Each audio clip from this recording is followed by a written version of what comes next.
Trump wants to get rid of the Department of Education, and is public shaming of children ever okay? I'm teacher Kelly Tagg. Welcome to a new series that I'm going to do about teacher and educator news. I love to watch news and talk about the news, and I have a teaching channel, so I thought, why not talk about educator-related topics in the news? So first, I'm going to be reacting to Matt Walsh talks about Trump and the Department of Education, and he goes on a rant, and I'll give my reaction, and then we'll talk about public shaming. We spend more money per pupil than any other country by far, and yet we're at the bottom of the list. Out of 40, we're ranked about number 40. And I'm going to close the Department of Education and move education back to the states. And we're going to do it fast. For most of this country's history, up until 1979, we did not have a Department of Education at all. Actually, to be more precise, Andrew Johnson also launched a Department of Education back in 1867. It had just 4 employees, the commissioner and 3 clerks, very limited mandate. It was supposed to collect statistics on the condition and progress of education in the United States and then publish that information. But even with that limited mandate, politicians at the time thought the Department of Education had too much power. They didn't see any reason for the department to exist at all. As Politico reports, many in Congress saw its existence as an unconstitutional power grab and worried that its data-gathering authority gave Washington a new and dangerous kind of leverage. Andrew Rogers, a Democrat from New Jersey, put it this way, quote, "I am content to leave this matter of education where our fathers left it, where the history of our country left it, in the school systems of the different towns, cities, and states." So ultimately, the first Department of Education lasted just a year before Congress realized it was a horrible idea and abolished it. Instead of having a bloated and unnecessary federal bureaucracy spending tens of billions of dollars every year, education mostly remained a local concern from 1868 to 1979. And all told, we did pretty well as a country in that period. In fact, during that time frame, we went from horses to cars to planes to rocket ships flying to the moon.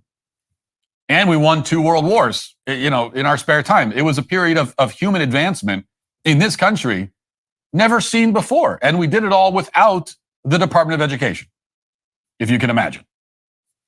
Then in 1979, after this period of uninterrupted prosperity and innovation, Jimmy Carter revived the federal Department of Education. And by that point, we didn't have a lot of politicians in Washington anymore who wanted to limit their own power. Instead, they wanted to expand it at all costs. So the DOE has stuck around to disastrous results. And the New York Sun reported last year, quote, "The recent report by the National Assessment of Educational Progress, sometimes referred to as the nation's report card, is a devastating assessment of the condition of our nation's schools. In short, there has been virtually no educational progress with our nation's children in more than 30 years, and urban districts are the worst performers. Virtually every major city shows declining proficiency for their students, even as school spending continues to increase." Yes, you heard that correctly. There has been virtually no educational progress in this country, in the education system, in more than 3 decades. The Department of Education has been around this entire time, getting billions and billions of dollars in funding every year, and it has not done anything to improve education. They've hired a bunch of LGBTQ overseers to police misgendering in kindergarten or whatever, but when it comes to education, it's been a debacle. Instead, in major school districts all over the country, corruption has flourished. Quoting again from the Sun, the report ranked the Detroit Public Schools as the worst performing of all 26 large school districts, with just 5% of their 8th grade students rated proficient in reading and only 3% in math. What's surprising is the Detroit Public Schools Community District rated 99% of Detroit's teachers as highly effective or effective, the 2 highest ratings given to teachers. An added conundrum is that the Detroit public high schools received an F on student proficiency and yet received an A on graduation rates. In other words, students are doing terribly, worse than they've done in decades. They're still being filtered through the school system and graduated, and the teachers are rating themselves very highly. They can't even get their 8th grade students to read, and yet they're giving themselves an A+++ for performance. Graduating all these students who can't read, can't write, can't do arithmetic, And despite all this, billions of dollars from the federal government flow into Michigan schools every year. So the Department of Education isn't just tolerating failure, it is enabling it, funding it, facilitating it. Now, to be clear, the source for these claims is not Project 2025. It's not me either. The source for these claims is the Department of Education itself. The National Assessment of Educational Progress, or the nation's report card, is both overseen and administered by the National Center for Education Statistics. And the National Center for Education Statistics is embedded within the U.S. Department of Education. So the Department of Education itself is saying that it is doing a terrible job. They're acknowledging that public schools are failing, which is why homeschooling, by the way, is now more popular than ever. If you want the real indictment on the public school system, it's that homeschooling is taking off and growing year over year. So how bad are things in public schools exactly? The New York Times reported in 2023 that, quote, the math and reading performance of 13-year-olds in the U.S. has hit the lowest level in decades. Again, their source is the Department of Education and the exam from the National Report Card. And there are reasons to believe that these numbers from the National Report Card, because, quote, scores on the exam do not result in any rewards or punishments for students, teachers, or schools, making them especially useful for research purposes, since there are fewer incentives to cheat or teach to the test. If there were punishments for underperforming schools, then we can assume that a lot of teachers would give their students the answers, but apparently they're not clever enough to do that, at least not yet. So the corruption and incompetence are just laid bare. Out of curiosity, I just pulled up the homepage for the National Report Card. The very first thing on the website is a chart entitled Student Performance Across Subjects. It shows changes in average scores and scores at selective percentiles by subject and grade. And here's what it looks like. You can look at it here. And as you can see, every single arrow except one is down, meaning there's been a significant decrease compared to last assessment year, according to the website. Average scores in math and reading are down for grades 4 through 8 in every percentile. The only exception is the 90th percentile in reading among fourth graders, and that experienced no significant difference year over year. So not a single category has improved. So many thoughts there. Actually, he does go on to talk about how there's been an increase in sexual relations between teachers and students. I cut it off there because, well, I already played. It was already long enough. So that was another thing that actually came out of the Department of Education. And he also said that the Department of Education should be tracking that. So anyways, my thoughts are, I did teach middle school. If you saw my video, it was really popular about why I quit teaching middle school. By the time you get them in middle school, you expect them to already be able to read. Teachers' hands are tied because we can't fail them anymore. You used to be able to hold kids back a grade, or if they didn't pass a subject, they would fail and have to repeat the grade. You no longer can even do that. So they have no incentive. I talked about this in the video. They have no incentive whatsoever because they're going to be passed on to the next grade no matter what. Also, this is happening in a lot of schools, and I've seen a lot of teacher YouTubers talk about this. We're forced to give kids a 50% even if they did not do any of the assignment, because a 0 could really bring down their grade. Well, how about they do the work? Then that wouldn't be a problem. So our hands are tied. Matt Walsh did seem to be blaming teachers a little bit. We're hired to do a job and we're told you have to do these things. All right, so here's some things that came out of nationalizing education. Common Core. This wasn't a requirement, but it was suggested that all states adapt this, and a lot of them did. I'm really glad to say that mine in Virginia did not. Standardized tests. You have to have, how are you going to know if the children in Mississippi are doing as well as those children in New York City? You have to test them. No Child Left Behind. That was put in place by actually George W. Bush. And it was, you had to, all the children had to be in the same standards. These are all things that ended up, that teachers hated and ended up not working out. Now, one thing I was curious and worried about was Head Start. Like, okay, if Trump gets rid of the Department of Education, what about programs like Head Start? So I found out that Head Start is not funded by the Department of Education. They are funded by the U.S. Department of Health and Human Services. So that is one thing that will not go away if the Department of Education is eliminated. All right, so here's one thing. The special education, which I am a special education teacher, former special education parent. So overseen and funds allocated by the DOE. If no DOE, states will have to fund it themselves, or if they are given money by the federal government, nobody will be there to oversee it. So this is my beef with getting rid of the Department of Education, is that special education. Because yes, you put all the power back to the states and the states can do special education themselves. I have to say, I'm actually not even worried about this in my state of Virginia. I think they have a pretty good special education program, and I think they will take care of things if it was left up to them. But there are some states that wouldn't. So I do think it's good to have somebody oversee how the funds are being allocated.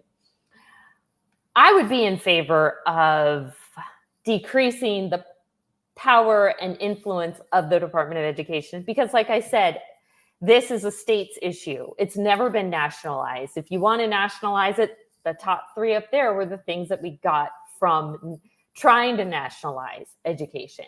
And even teachers, even you, each class, each year, you probably differentiate your material based on that population of students. So that is my point about maybe the kids in rural America live very different than the city kids. Maybe kids in Alaska live very different from the kids in Florida. And each state needs to make decisions about how it allocates, how it spends, how it does its education. My only beef is with special education. So if we could maybe just leave that part, just leave the part about special education, then I would be all for this. I wouldn't freak out. So this is the Office of Special Education on the Department of Education's website. And the Department of Education oversees special education and makes sure all the states are following. There's federal laws. When you do an IEP, it's a legal document. And I'm glad that these laws are in place because I was on the receiving end as a special education parent for a while. I'm going to switch gears now. If you watch later, tell me what you think about this. But what do you think about publicly shaming children? You know, this is absolutely out of control, and it ends now. 54 and counting tips came into Fortify, Florida last night, okay? That means investigators in the school district have been running around the clock to investigate these tips, which are all turning out to be false. So far, it's cost $21,000 to do these investigations. We have 2 in custody. We have an investigation looking at 1 other individual. So far this year, there have been 207 threats who have come in. We've arrested 7 people for written threats to kill. 1 student, if you remember, tried to bring a loaded firearm into a mainland football game. We've had 11 weapons on our campuses this year. So what we're going to start doing Monday is, since parents, you don't want to raise your kids, I'm going to start raising them. Every time we make an arrest, your kid's photo is going to be put out there. And if I could do it, I'm going to perp walk your kid so that everybody can see what your kid's up to. The second point of this is, if I can any way find out that a parent knew what was going on and wasn't doing anything, your is getting perp walked with them. The purpose of Fortify Florida is to send in tips that we're going to investigate because you believe something is going to happen. To keep sending in these tips over and over and over again and think it's a big joke and nothing's going to happen to it. Starting Monday, we're going to have a billboard. We're going to have a poster out. I'm going to show you every kid that's been arrested and where they go to school. And then from there on out, we're going to publicly shame them and their parents. So parents, do your job. Don't let Sheriff Chitwood raise your kids. This is absolutely ridiculous. Go talk to the families who have lost a loved one in a school shooting. These little knuckleheads think it's funny. Go talk to those parents and see how funny this is. It's not. We're going to come and get you, and we're going to put you out for public embarrassment, And I know of a set of parents right now that they're looking at $11,000 each because somebody's paying this bill. As you know, Florida has some school shootings. And so now they have to take every single threat seriously, because every time there's a school shooting, people will say, oh, well, he made lots of threats. So now they're like, we have to take every threat seriously. What if, some of them are just joking around? Well, how are we supposed to know which ones are joking around and which ones are not? And so every time somebody threatens, they have to do the serious investigation. It takes a lot of money. It takes a lot of time. It takes a lot of police resources. Scared straight, tough talk. Yes, I get where he's coming from. I get his frustration. If you saw my video, why I quit teaching middle school, kids don't understand the consequences of their actions. They probably think this is funny, and they can push your buttons, and they don't have a lot of consequences at home. I talked about that in my video, how I would call parents and they would put it back on you, or they would defend or make excuses for their kids. So that's probably what's happening here. Now, I believe in that these kids should get severe consequences. Yes, I'm all for the parents getting the bill that the police department had to pay in order to do this investigation.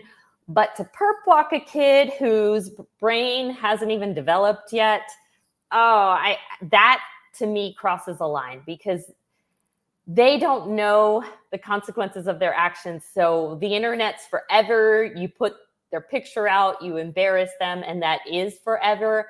And I really think they're too young. What do you think, Nostalgia Pod Blast, about that? So he threatened to do this, and guess what? He did. Florida middle school student has been arrested, his picture and name made public after allegedly making threats of shooting up two schools. 11-year-old Carlo Dorelli was taken into custody yesterday in Port Orange, Florida. Authorities say they received a tip from other students that Dorelli was showing off a collection of weapons and his list of targets. Responding to the threat, sheriff's deputies searched his home and found airsoft rifles, swords, knives, and throwing stars. Volusia County Sheriff Mike Chitwood says he's fed up with school shooting threats, and he planned to make an example of kids who break the law.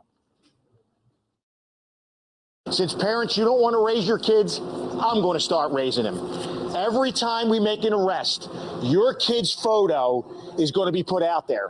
And if I could do it, I'm going to perp walk your kid so that everybody can see what your kid's up to. The boy is facing charges of making a written threat of a mass shooting. It's a felony. The child told police it was a joke, and he never meant to hurt anyone.